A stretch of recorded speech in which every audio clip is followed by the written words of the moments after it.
igual Jesus? Amém. Meu levante a mão e dá glória a Deus.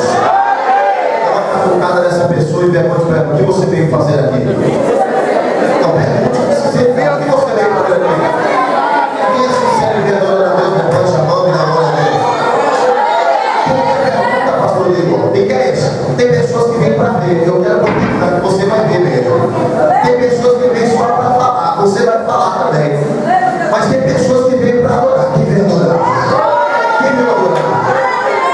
Se você veio para ver, você vai ver. O seu irmão vai sair daqui abençoado.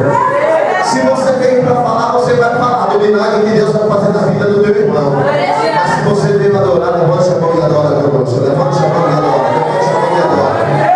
Vamos orar a Deus para que Deus abençoe a vida do pastor Márcio Costa, que nesta noite será o porta-voz de Deus para as nossas vidas, amém? Vamos orar a Deus. Soberano Deus, querido, bendito e eterno Pai, nessa madrugada estamos aqui diante da tua presença. Eu te peço, ó Deus, que o Senhor